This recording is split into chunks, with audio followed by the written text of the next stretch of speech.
All right. Hey, welcome back to the Go for CEO channel. This is John the Bomb. Building others means business. And boy, I really enjoy that acronym as I've shared with you on many, many videos and kind of the transition of my alter ego, John the Bomb, because, in the sense of building others, you have to be able to kind of understand the dynamic of the human brain and everything that happens and how we go through emotions and how do we connect. We don't have to have everybody like us, right?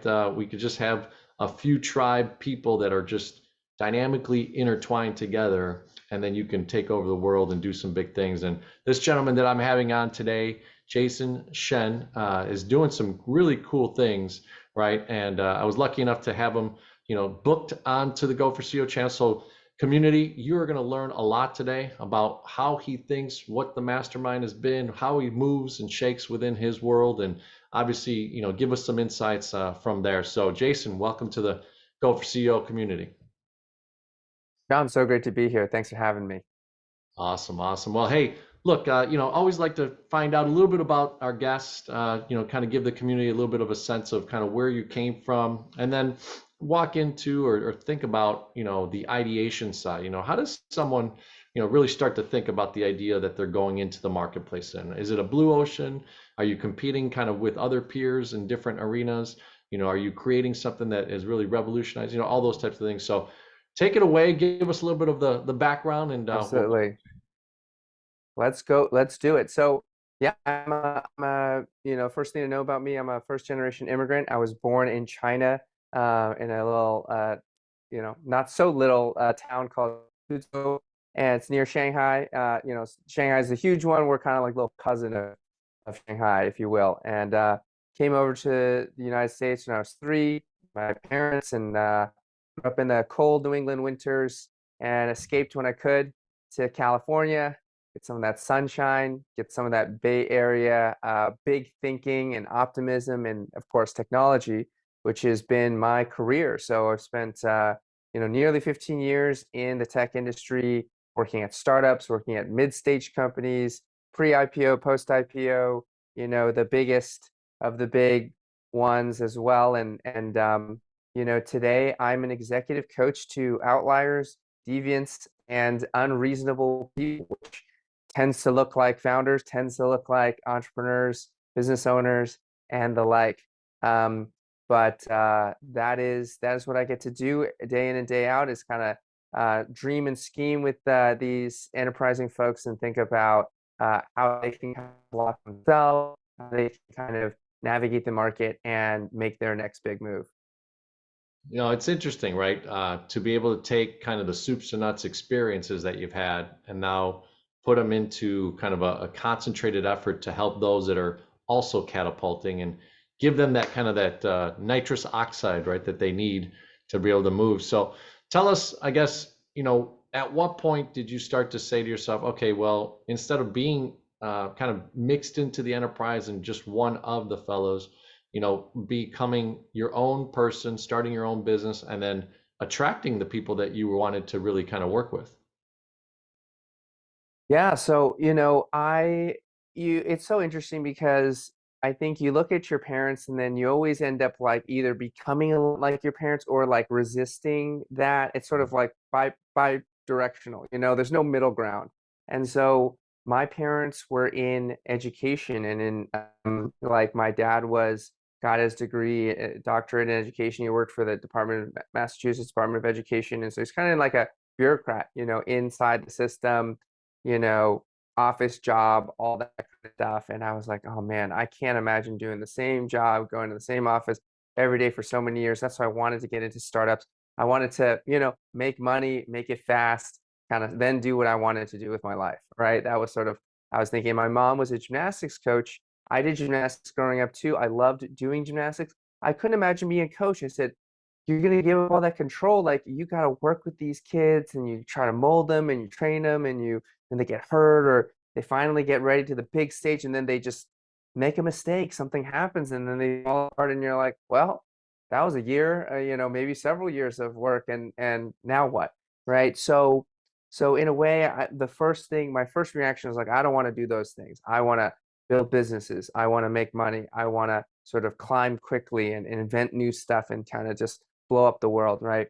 And I had my takes at that. I went through the Y Combinator, started a program, started a company that was before Lyft and Uber that was doing some and ride sharing, didn't quite that wave the way the two companies did, but we were kind of in that mix there.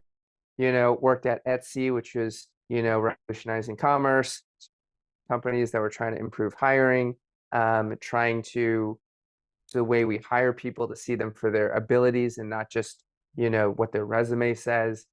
Mm, Then did a whole pivot from that into like AI tools for game, which is a wild sort of very different kind of business. That was all pre-chat GPT, pre all of that. Like we were just sort of like before the wave kind of hit, so the technology wasn't as robust for us, and so things kept getting garbled, things kept getting like not so smart, like we've seen improvements now. So I feel like I've just always been a little bit in front of the curve and haven't been able to catch the wave in time. Loved every the journey in my last company. Ultimately did exit to Meta, and I got to spend 3 years working inside, you know mm, and how they operate inside that behemoth of a company. But that's also when I started working with clients, because I did hire a coach in my last set of ventures. And over 4 years, I worked with an executive coach to kind of like help me. I didn't want to go through the same process that I went through with the first business, where we sort of like fizzled out. We kind of like hit a wall, and then we couldn't make a decision, and then we still had money left in the bank, but we couldn't like make a decision to do. And so we sort of dissolved. And I said, you know what, this time around, I want to have somebody in my corner who's really watching out for me, kind of making sure my head's on straight and like out of those ruts. And he did. We made that pivot. We got in a new direction. We put a really great, took a lot of good shots on goal, and ultimately had an exit. And so thinking about that and then working at the big company, you always want to have like your side thing, like especially, you know, 3 years at Facebook or Meta is like, 6 years anywhere else because of just how fast everything's moving. But I was still like, I can't just have this be my take over my life. I need to have my own thing. And then, so coaching kind of came back to like, well, I really liked working with a coach. And kind of looking back, I'm like, coaching's kind of in my blood, like I lived with a coach day in and day out for so many years of my life. Um, really had appreciation and understanding of like, I think intuitively how to really understand people and motivate people. Um, and so I just put up a website and I said, hey, we're gonna start doing this. If you think this could be interesting for you, like let me know, shoot me a note. And it took like a couple months before somebody like out of the blue shot me a note. And well, I had my first client. And so that's the funny thing, right? Is like now I kind of like am seeing myself, return in a lot of ways to what my parents were doing, but in a new way, right? Like mm. I'm writing this book. I have a newsletter. I'm, share research that I've developed. So I'm kind of educating people, but on social media, right? Not in the classroom. Coaching people, but not him. I'm coaching people around their businesses and how they can develop as entrepreneurs and as leaders rather than learn how to do a backflip or a double backflip or what have you. I mean, I love fitness still, right? I'm a CrossFit level one, but I haven't. That's not going to be my profession per se, right? That's going to be my hobby, I think. So I don't know. That's a little bit of a bit of the story of how I got to where I am now. No, and that's really insightful to kind of have those experiences, especially when you get to a company like Meta. It's interesting. They started, Zuckerberg in a college dorm room, all right, and then you have this humongous business that he was able to create, obviously with tons of help, tons of talent, tons of people that have gone in and out of that corporation and started their own things and what have you. So to have that experience, ultimately is great, and have your own exit that you felt like really kind of finally got you an experience of the exit scenario. A lot of times, I really related to that first part where I feel like I was the Carvana before Carvana. So like the MySpace to Facebook type thing when I had my business with the Auto Genie. And it was interesting to kind of see the dynamic of then see the Carvanas of the world after I got out of the business and them succeed to the levels that obviously I didn't get to. But no, really, really cool stuff. So at this point, as you get that first client, you develop your website, you kind of start to integrate thoughts of like, all right, well, how could I be my parents without being my parents? And then develop this new strategy of a new way of coaching, lifting people up, encouraging them, but also bringing them the tools from the things that you learned. That first client, did you already have a set process and a solidified way of doing things, or have you developed, just next client, tweak a little bit, next client, tweak a little bit? How's your process been? Absolutely. I definitely took I'm gonna sort of take each client on individually and sort of see what makes sense and see what they need. I'm the one of the things I do is I do have questions that we ask in the beginning that we sort of like take down, and over time I've evolved those sets of questions about, what are you wanting, how do you want your life to look different in 12 months? How do you want your business to look different? And then I talk about like how do you want to feel differently, right? Because often we'll talk about, well, I want my business to be double what it is. I want to have raised this capital, or I want my team to be this big. Well, it's like, okay, things, but like, what's it going to feel like? What are you, why is that? So what? If you do that, then, right? Because often we get, it's not that results aren't important, but I think that when you realize that what you're really looking for is a certain experience, and those results are, as a business owner, at least, meant to kind of support cultivating those experiences, you might realize something different. Like I have a new client, so recently, young, young guy, like real smart, kind of dropped out of, a top tier school to sort of just get into tech, that sort of type of person. And then he eventually started his own firm and raised some money for it. They built a cash flow break even business with just a handful of people. So that's really impressive, especially in this environment. It's in like, a sort of dated B2B industry, and he's a young guy, so he's closing these deals as, a young man kind of selling without the suit and tie, without the 15 years of experience. And so it's remarkable. But he was a little frustrated because he's thinking, well, I want my business to be even bigger. And is this one of those businesses that like could do, $50 million a year in 10 years? That's okay, but that's not like big enough. And I'm like, okay, well, what's big enough? What's ambition? What does that mean? He's like, maybe we should have picked a more ambitious idea. Maybe we should kind of throw this all away and go do something else. And I Hmm. said, well, why, if you get to this point and your business is kind of rocking and rolling and doing everything you want it to do, what's it going to feel like? And what he really said was like, well, I really loved that experience I had at that other company that was, you know, building important, interesting, sort of like new fintech, kind of renewing the like the better design, better sort of product, better user experience. And he's like, I want to be making stuff like that. And I want to be working with smart people that I really care about, who are going off and doing their own thing. And I was like, okay, well, why why do you need a company that is worth $1 billion in 4 years to do that? Right? Like if that's what's exciting to you, that's what gets you fired up, that's gonna make you feel good when you go into the office every day. The concrete number, of course, we want big numbers. We want to hit, we every year in this Stanford gymnastics team, we said we were going to win a national championship, and every time we didn't get it, we felt bad. Even though we got to train every day and do cool stuff in the gym, you still want that result, but you have to remember that if if you get the result and you don't get what you hoped for in terms of your experience, then you've lost twice.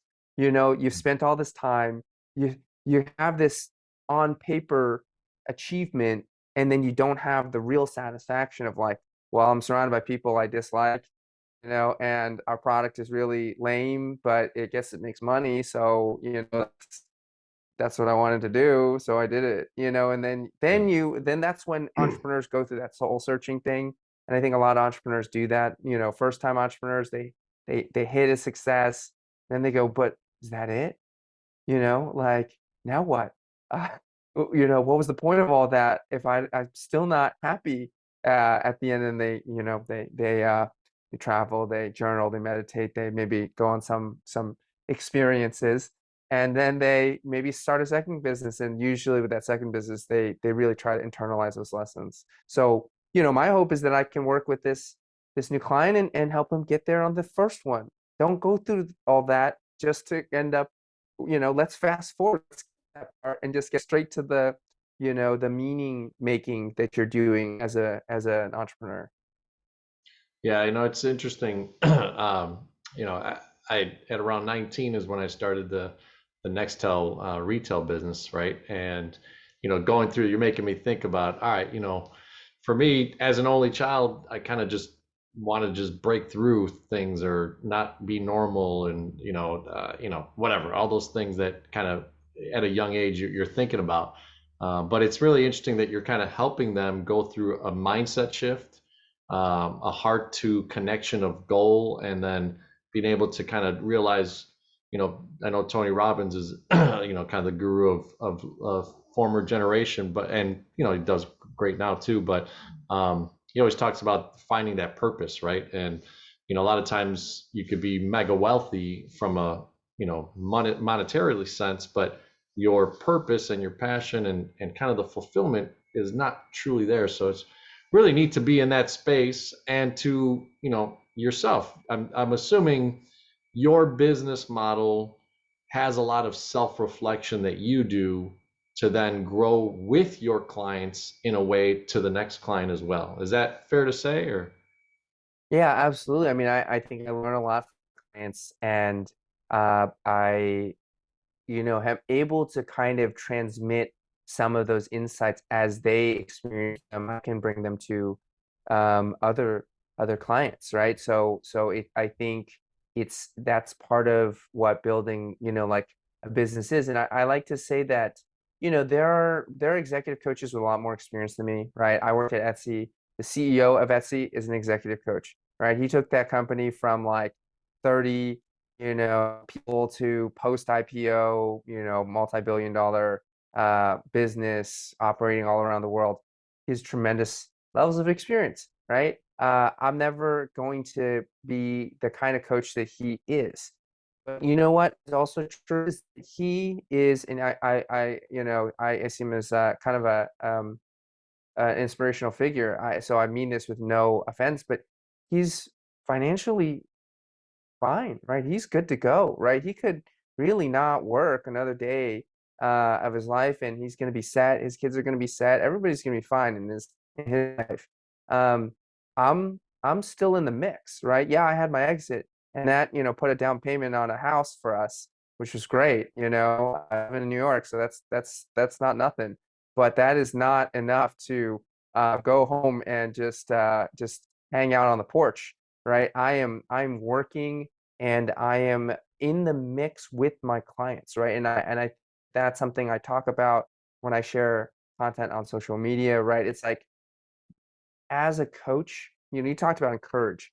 And I think that word is really interesting because encourage sounds really soft, when you first hear it's like, hey, don't encourage them. But when you think about what that word is, encourage, like you're putting courage into another person, right? What ambitious business owners are doing is they're trying to do something really hard, right? Maybe something that's never been done before, maybe not been done by someone who looks like them or comes from their background, right? And there's a lot of doubt, right? You have days where you're like, oh yeah, this is it. I'm the guy, I'm the gal, I'm gonna crush it. It's gonna be amazing. And some days where you're like, do I got it? Was this a big mistake? Am I gonna look like a total failure and humiliation and go home with my tail between my legs? And working with a coach is part of it is saying, what is courage, right? Courage is acting even when you don't feel good about it, right? If you felt good, you're not being courageous. You're just doing stuff, right? Mm. It's only when you feel fear that you can be um, uh, acting with courage. And so as a coach, it's partly reflecting to them like, hey, this is what I see in you, right? These are I'm not trying to blow smoke up your I'm just saying one of my clients is got 4 kids, right? And his wife doesn't work, and he's employed at a big company, but he's also trying to build a startup on the side, and he raised money to support his teammates who are full-time on the business, and he's not, and he's a CEO. And I'm like, do you know how hard it is to do what you are doing and support 4 human beings, and you got other family members and all these things going on, and you're beating yourself up because you didn't, push enough code today? It's like, realize that this is like a long game, and anybody else who's in your shoes would have like dropped all the balls, you know, a long time ago, right? And obviously the situation isn't sustainable. You're going to quit this job very soon, and you just got to hold on, right? And the courage is to say like, you're not off track, you're not crazy. This is going to work, right? But when you're inside of it, it can be so hard to see that. Yeah, you bring up the word fear, right? False evidence appearing real. Um, or even the statistic that's out there, I think I just read it of about a couple of weeks ago, where they say like 92% of what human beings fear actually never even comes through, true. So it's interesting that you're guiding this gentleman. Kind of made me feel good, right? I've got 3 daughters, 12, 10, and 4. Obviously, wife and kids and all this stuff, and building this entrepreneur world and entrepreneur world.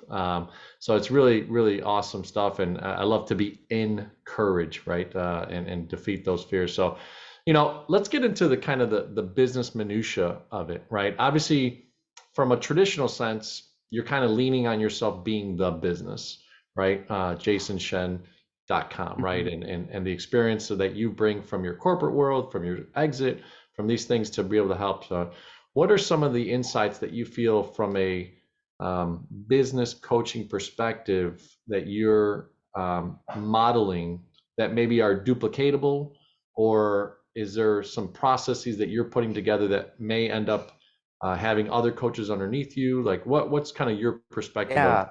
the business This model? is fun to kind of like break down my own business and like how I'm kind of approaching it, right? Yeah. So, I started by coaching part-time. So that's like step one, was I demonstrated that there was demand out there, that I Mhm. could fulfill that demand, that I could get repeat customers, that people would renew on multiple packages.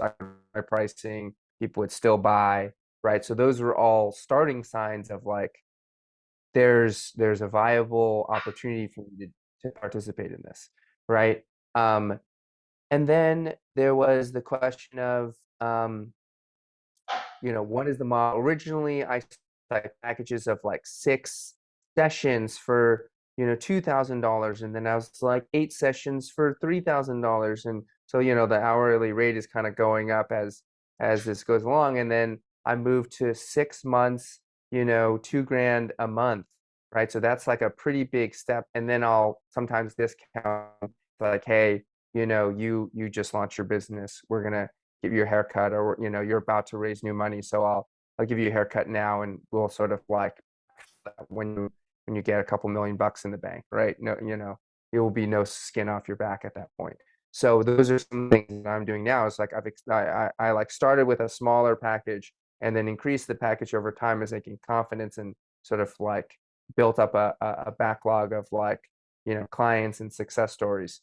Um, so those are 2 things. I think one thing that coaches attempts to do, and I'm sure you've talked about this on the podcast, is niching, right? What's your niche? Who's your ideal client? And that's one of those things that's been really personally just really tough for me. I'm always still kind of thinking about how to frame that, right? Some people are like, hey, I just coach CEOs, I just coach, you know, um, senior female executives, right? Or managers of color, or a first time manager, right? Everyone's got the kind of like an angle. I'm still working that out, right? My what I shared with you today is sort of what I've been talking about recently, which is outliers, deviants, and unreasonable people. What does that mean? That means like people who feel different in some way, right? I have ADHD, That's one way that my brain works differently than others. A lot of entrepreneurs do. Hmm. But that is always a thing that kind of sets them apart from other people, immigrant background, Asian American. So trying to find where people are drawn to you, and where you can sort of have a marker where someone's like, that's me, right? I'm trying not to do the job profile type, the demographic, oh, XYZ people in this industry, in this age demographic, or with this many people that they're, like that's not interesting to me. I'm interested in a psychographic, which is more like, do you see yourself as being kind of um, different and coming from an unconventional path, right? Have people called you unreasonable for the things you want to do or the things you think? That's more interesting to me than the demographic. That said, it's a question mark, right? Like one of the things I talk about in coaching is like there's no single right answer, right? For any best practice you hear, there'll be somebody who has the opposite and has made that work, right? I was just in a call the other day with a lawyer who was like, you know what? I specialized in this, in this type of transaction. I've done 8 years of this, several thousand cases. And you go, oh shoot, yeah, yeah, you're gonna be great. This is gonna be awesome, right? Because you know this.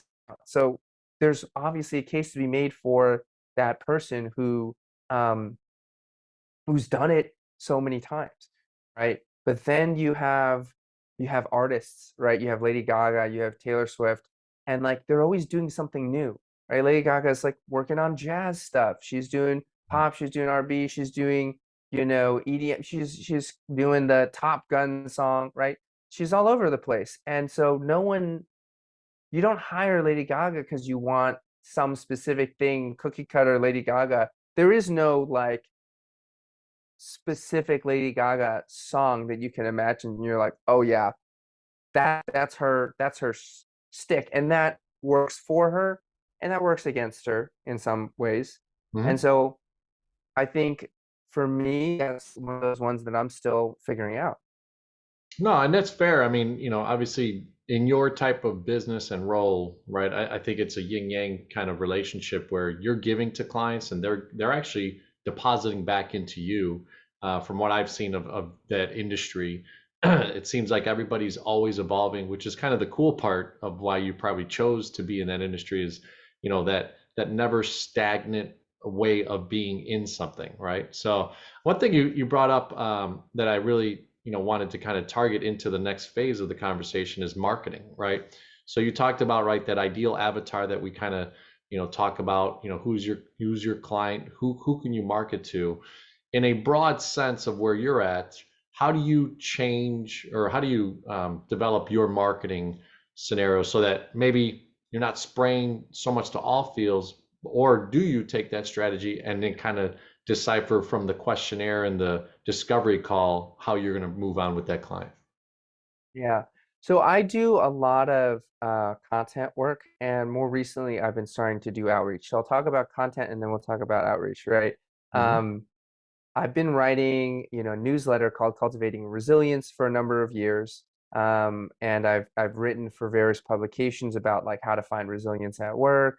You just got laid off. Here's how here's like a resilience playbook for you to kind of operate, right? So I've developed some of my own IP around the concept of resilience, which is like adapting in the face of change and uncertainty, right? And so I have a kind of 4 skills of resilience: respond, restore, rebuild, reflect. And so that kind of is a way for me to demonstrate my expertise, use examples and show people like tangibly, hey, these are things that you can learn if you work with me.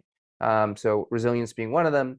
The pivot work is newer, and it's sort of in that same realm of, I've been writing this book called The Path to Pivot, a playbook for entrepreneurs who want to reboot their business without the blowback. And that's really based on my own experiences, like attempting to pivot with my first company, failing, having a more successful pivot in the second business, studying a bunch of other pivots, and realizing that there really isn't something out there. We've heard of like Slack. Slack used to be a video game, and then they realized, oh, the thing we made inside of that is the is the real business. Let's do all that kind of anecdotal fairy tales, right? You don't really get into the meat and bones of them. So I worked with an assistant, research assistant, to like break down like, when did they start their business? How long did they work on that original idea? What was that original idea for? When did they realize something went wrong? How long did it take for them to change the idea? Where did it go from there? Right. So I broke that down, and then we wrote this book. So now this book is another sort of piece of content and a new piece of IP that I can put out there that squarely more in the frame of founder resilience. I realized was a little bit too open-ended, a little bit too applicable anywhere, but therefore not as tangible. My hope is that with this with the Path to Pivot, part of that is working the podcast circuit, right? So I'm talking to you, I'm talking to other podcast hosts, and sort of talking about some of these ideas, because it's a little bit more tangible, a little bit more focused. I can go and do presentations and work keynotes off of that. And anyone in the audience who's watching that, I can, by the way, obviously, if this is resonating with you and you want more, you can come talk to me, right? I'm kind of your guy. It doesn't have to be about pivots. It can be about more than pivots. But the pivot is the door opener to say, like, hey, I know something. I bet and I like his vibe. So maybe I could talk to him about the things, right? So that's all kind of content. And the podcast thing is like a new step in the content realm. And then, of course, I'm posting it on social media and whatnot. But what's new is I am starting to do some direct outreach, or like soft network referral requests. And I think I've come up with something reasonably clever, which is that as I post on social media, as I post, let's say, particularly on LinkedIn, right? Because that's sort of like the professional network that we have. And I'm kind of like down on Twitter or X these days. It's just sort of like, where is this going? Like, it doesn't look like it's going anywhere good. But on LinkedIn, right? That's not going anywhere. I'll post stuff, and as people react to it and like it, or what have you, or comment on it, I put them on a list.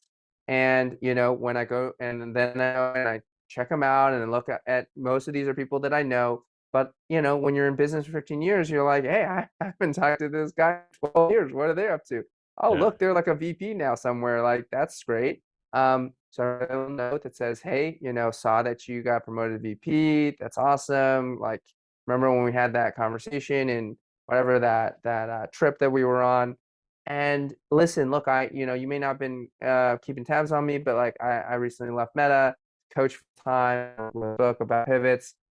Do you know? And I, this is where I insert my best avatar line, right? Like, do you know a courageous founder? Do you know an outlier leader? Do you know, I give them a little kind of like something, and I give them like, oh, some of my clients are ADHD, some of them are Asian American, some of them are founders, some of them are, agency owners, etc. So I kind of give them a little bit of like stuff to hang their hat on. It's like, look, if you know of anybody, and this isn't implied, like, if you want to, right? Like, but I don't say that. I just say, like, if you know anybody. And so, look, plenty of people open it, don't respond. That's fine. Some people respond and say, hey, great to hear what you're up to. Don't know anyone, but I'll think about it, right? Several people have been like, you know what, maybe me, actually. I started with someone recently who was like, maybe me. I saw the ADHD thing. I didn't know that about you. I am too, but that's like a new thing, right? And then, bless her heart, one of my old colleagues was like, I went through my LinkedIn. I looked at all these different people, identified 4 entrepreneurs, them, here's their bios. Like, who would you like an intro to? And I was like, wow, you are, amazing, right? And so gracious. I wrote her a little email intro for every one of those people so that she could kind of like forward out a personal one. One of them, she just got back to me, was like, just started working with a coach like a few weeks ago. So I kind of like missed the boat, but then I got an intro to somebody else and they were interested. So like, something that you keep posting, you keep getting new people liking, right? And if your posts get any kind of traction, like 10, 20 people, and you're doing that a couple times a week, you're racking up a list of names, right? And that is something that you can work off of. It's not totally cold, right? It's usually in your network. But it's someone who maybe you haven't had a chance to talk to, but they've been thinking about you because they saw your post and they responded to it. So it's not like completely out of nowhere. And I kind of like that. That's such a genius. If you just gosh, man, go for CEO community. The last 2 minutes there, if you get the genius out of what he was just talking about, it was just making me think. I have something I do over the hump Wednesdays with your business banker on LinkedIn. So every Wednesday I put out a video either with a client or an insight. We did a closing, whatever.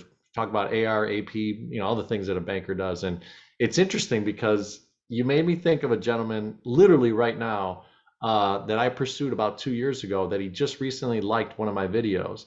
And he runs a pretty big business. And it was interesting, like while you were talking, I'm like, man, what a neat approach to have a marketing organically, sustainable like that, that you can do through social media. And we're so gifted these last 5, 10 years of social media. If you're truly using it the right way, I mean, talk about not having to spend money and just having time to put into it. So great, great stuff. I love that part and super insightful on how a coach builds a business through a mechanism of social media and then uses that with the relationships and stuff. One thing it's funny from a numbers perspective, you broke it down. Some people didn't even open it. Some people opened it and weren't didn't respond. Some people opened it, responded like I don't know anybody, and then you got to this awesome colleague that just went out of her way. In your opinion, right? Or in the way that you reacted to those scenarios, did it matter to you that they didn't open it, didn't respond, told you they didn't know anybody, compared to the one that like went out of her way? What, you know, Yeah, I mean, it's I'm not an inbox zero kind of guy. So I'm sure there's emails that people have sent me that I've missed. I don't take it personally. I might bump a couple of those, if it's been like a month, I can go back into my, email and just like, "Hey, just checking in, I didn't hear from you, if no, it's fine, right?" As an entrepreneur, you had to go pitch VCs. So you had to do this all day long. You had to like go and have meetings and talk to people and have them listen to you and then tell you no, right? Like the silent no if I sent you a note and you didn't reply, like you're busy. It's fine. Like I'm not bothered by it because I know what I'm asking for is it takes some time to think about it, right? And to read it and to respond and to, you know, um, to some degree, it is a little bit of an imposition because I haven't talked to these people in a while. Sure, they liked my post, so they thought about it for a second, and then I'm jump in there and I'm like, hey, help me, like, and of yeah. course, I round that out by acknowledging their success and like I always end by saying, let me know if there's anything I can do to support you and your team. Um, but it's obviously an ask. It's obviously a request. I have no problem with people who don't reply. It's totally fine.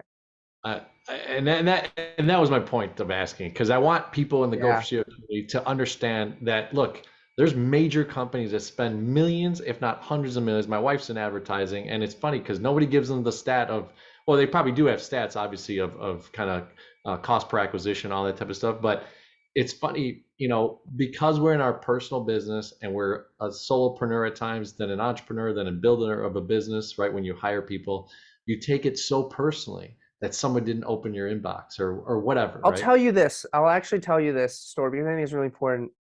I know a guy who had gone on and started his own coaching business, and he had like kind of the perfect bio for this. He's like, my parents were both Silicon Valley therapists.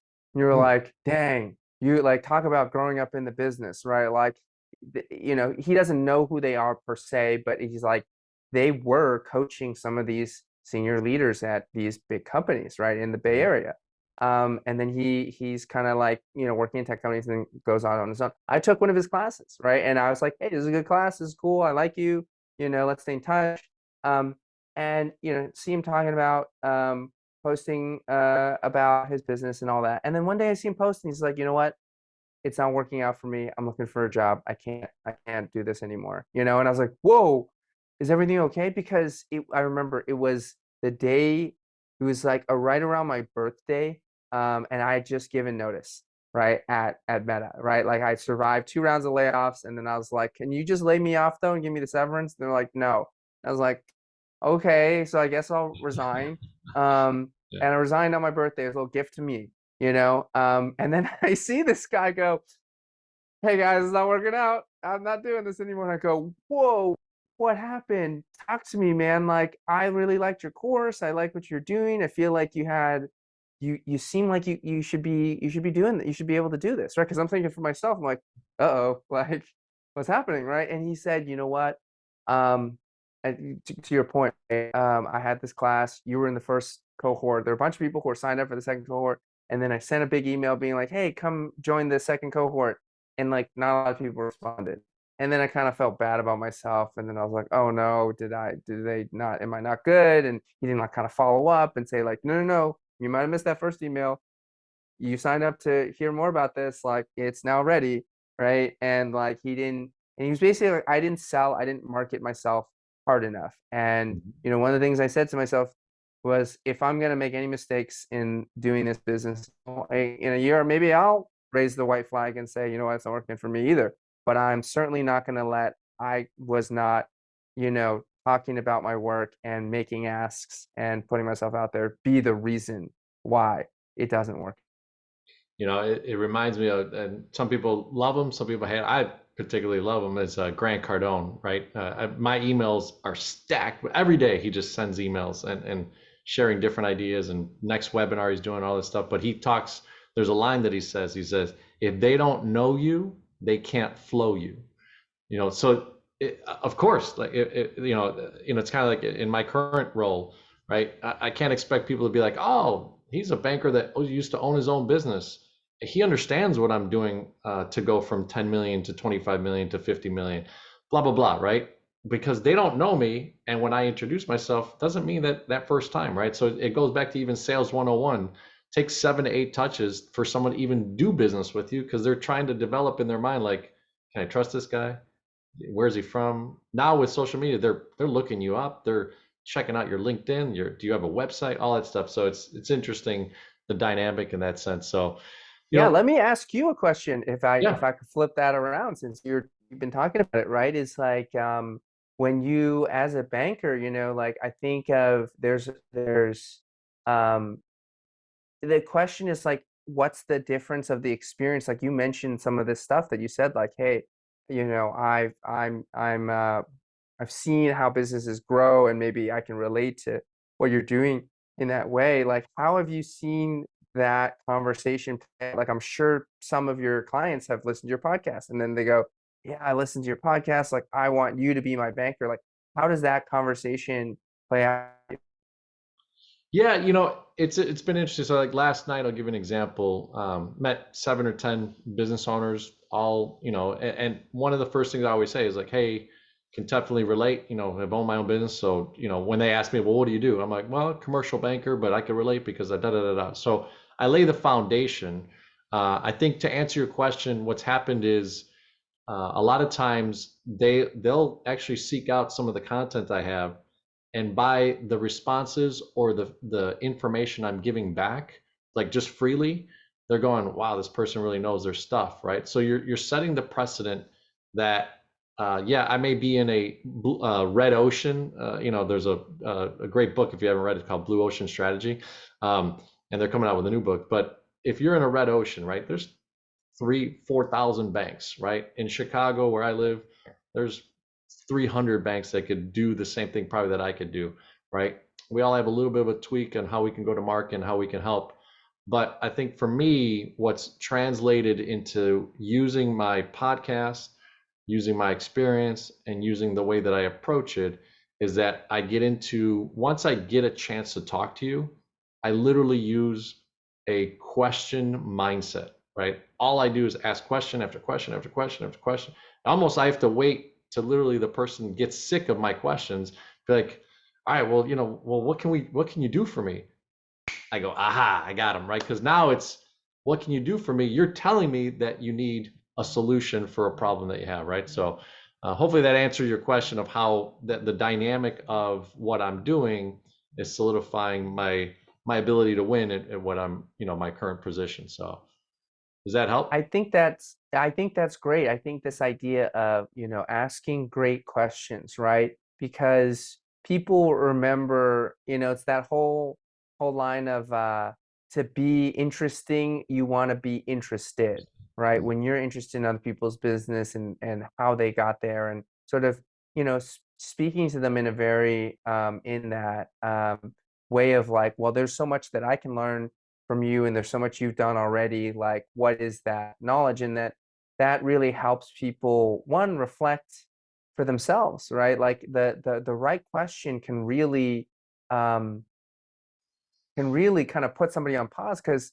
if especially if it's a question that they haven't heard before, right? So it's like not just that you're asking questions, but that you're asking questions that really, like, one thing I always love to ask is like, what's something that you surprised you about kind of getting into this new area, or what's something that was that you think differently than you did, 6 months or a year ago, right? Because that always has a story behind it, and that always talks about change, and shows me if they're a reflective person, right? Mhm. And some people are like, no, if you're thinking all the same thoughts as you did 12 months ago, then like, are you coachable, right? Like, are you learning? It's a little bit of a question mark.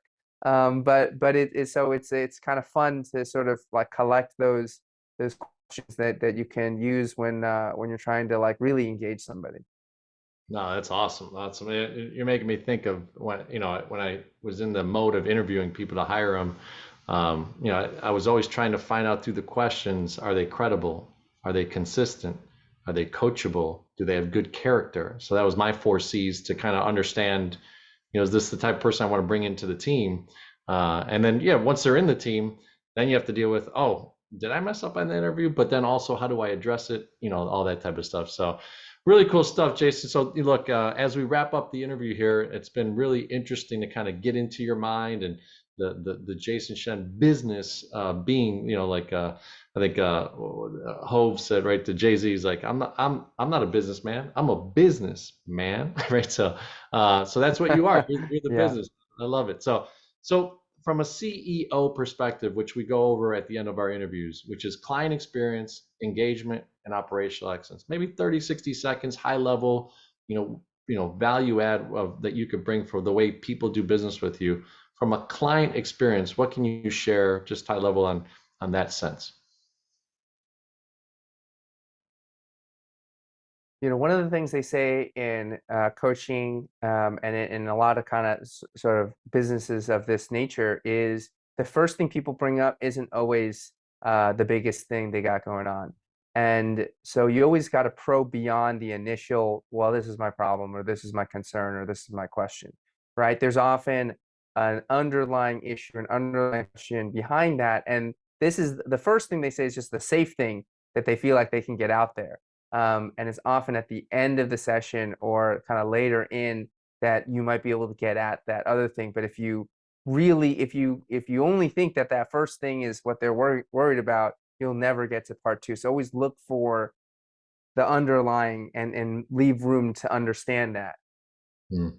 I love it. I love it. So that's a great client experience because now they're in this position and what they've decided to do to engage with you from a coaching perspective. They're really selling themselves like, man, this is my guy. This is the guy that really want because they're letting me be vulnerable and get to the deeper roots of the issue. So love it. How about engagement? Obviously, I'm assuming you've got some vendors, some people that maybe you work with, maybe some people that you interact with that kind of bring you knowledge to maybe, help a client through a tougher situation that you may not be as comfortable, but you get the research to help your client. What about engagement? How do you see that in working in your business? Yeah. So I mentioned I get some support on research and editorial. So I have Mm. a editorial partner that I work with, and she's running her own agency. So I'm kind of one of her clients, but I like to think that we're a partnership. I was one of her early kind of first folks that kind of took the chance on her, and now she's kind of built out a roster. But it's about recognizing that you need to inspire your vendors as much as they, ask them to deliver for you. So we were working on a piece of content together, and she kind of pushed back the deadline to present to me, once, and then she asked for a second one. And after this, and when I heard she wanted to push it again, I was like, you know what? I feel like you're creatively stuck. Why don't we meet? But I'm going to talk to you about what I'm planning to do with the business over the next 12 months and how I can see you getting in, right? I need to get you excited about not just this project, but all the other work that we're going to do together. So, in a way, even though I'm a solopreneur, I'm like treating her kind of like a member. She sort of said, "It's like, hey, it's kind of fun, like to feel like we're part of a team, and we're going to work on these things together in the future." So in that way, inspiring her to see what else we could do together, kind of, I think, helped unblock her creativity and get to that point where she could finally present the work, and then we can continue forward. And two words came to mind while you were describing that story, tribe and community, right? Having her feel that, yeah, maybe it's vendor relationship, but you just brought her into your community, your tribe, and you're working together. So really, really awesome.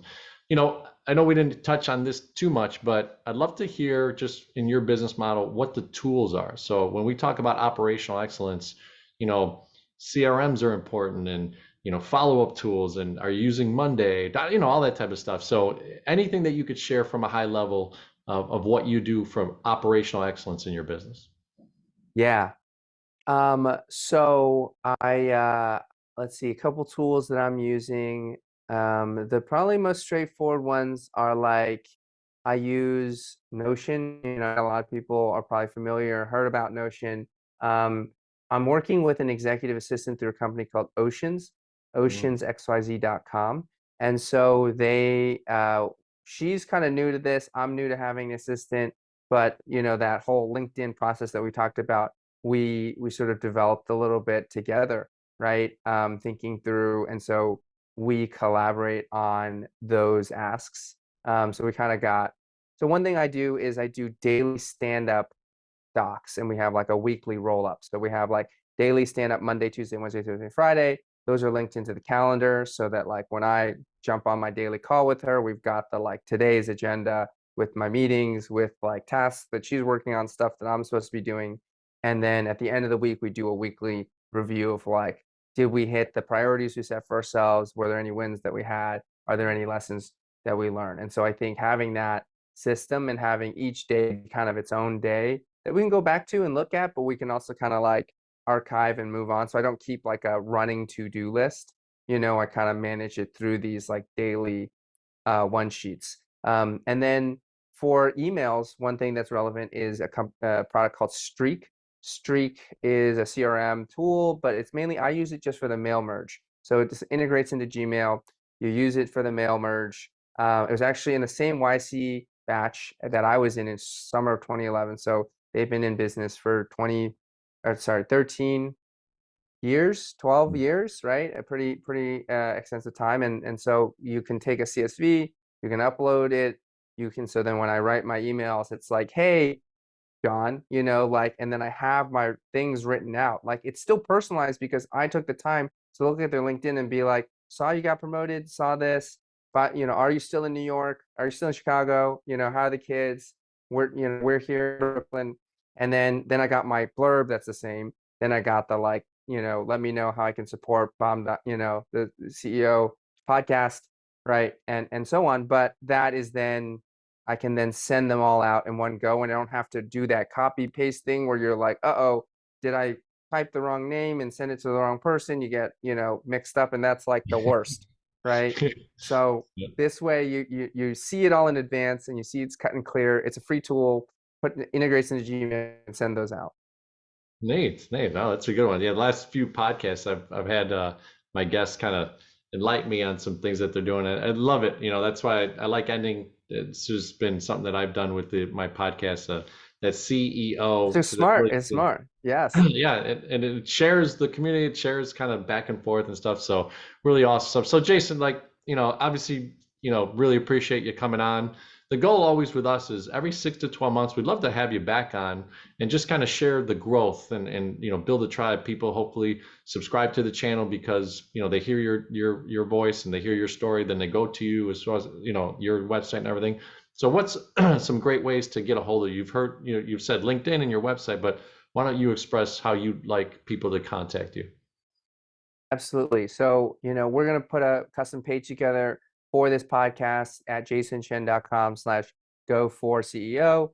And so then I'll kind of like have some of those ways that you can get in touch, picture me, everyone can, it'll be a nice natural connection.